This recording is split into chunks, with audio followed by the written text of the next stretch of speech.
দুনিয়ার সবচেয়ে ক্ষমতাসীন ব্যক্তি, ক্ষমতার অধিকারী ব্যক্তি নাকি আমেরিকার প্রেসিডেন্ট।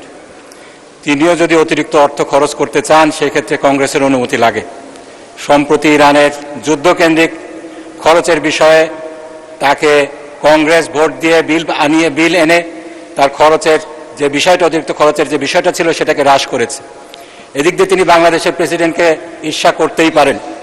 বাংলাদেশের প্রেসিডেন্টকে সংবিধানের 91 অনুচ্ছেদ অনুযায়ী যে ক্ষমতা দেওয়া হয়েছে, অতিরিক্ত খরচের ব্যাপারে ওনাকে কারোর কাছে জবাবদিহি করতে হয় না। তিনি খরচ করবেন, তারপরে এটা রবার স্ট্যাম্পের মতো সম্পূরক বাজেট হিসাবে সংসদে পেশ করা হবে। আমাদের পাশ করা ছাড়া আর কোনো উপায় থাকবে না। মাননীয় স্পিকার, এই বিষয়টাকে অ্যাড্রেস করার জন্য একটি আইন হয়েছিল, সরকারি অর্থ ও বাজেট ব্যবস্থাপনা আইন 2009। সেখানে 12 নম্বর ধারায় যেটা বলা হয়েছে, সংশোধিত বাজেট যথাসম্ভব প্রত্যেক বছরের মার্চ মাসের মধ্যে পেশ করিতে হইবে।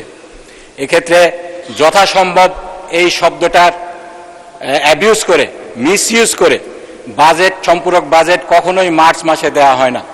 যথাসম্ভব বলতে কি বোঝানো হয়েছে, এটার যথাযথ ব্যাখ্যা দরকার রয়েছে। কেন সরকার মার্চ মাসে সম্পূরক বাজেট দিতে ব্যর্থ হলো?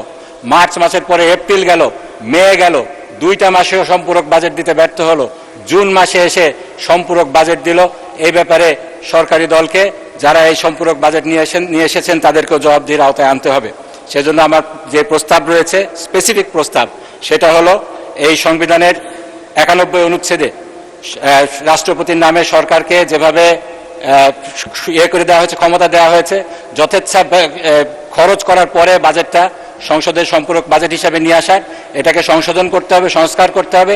পাশাপাশি সরকারি অর্থ এবং বাজেট ব্যবস্থাপনা আইনের যে স্পিরিটটা রয়েছে, মার্চ মাসের মধ্যে সম্পূরক বাজেটটাকে আনতে হবে। এখানে কোনো যে ধরনের এখতিয়ার দেওয়া হয়েছে যথাসম্ভব এই ক্লজটার মাধ্যমে এটাকে উঠিয়ে সম্পূরক বাজেটকে মার্চ মাসের মধ্যে পাশ করে তারপরে অতিরিক্ত যে অর্থটা খরচ করার বিষয় আছে সেটা সরকারকে করতে হবে। আমি সেজন্য যেটা বলছি, এটাকে যেহেতু এই খাতে 12,500 কোটি টাকা অতিরিক্ত খরচ করা হয়েছে, জাতি জানতে চায় এটা কোন খাতে খরচ করা হয়েছে।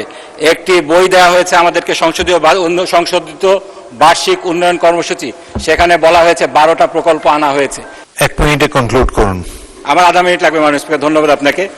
এই বিষয়ে অস্পষ্ট রেখে এই বিলটি পাশ করা কোনোভাবে উচিত হবে না। সেজন্য আমার যেটা প্রস্তাব, প্রতীকী প্রতিবাদ হিসাবে 500 টাকা এই ব্যয় থেকে হ্রাস করা হোক।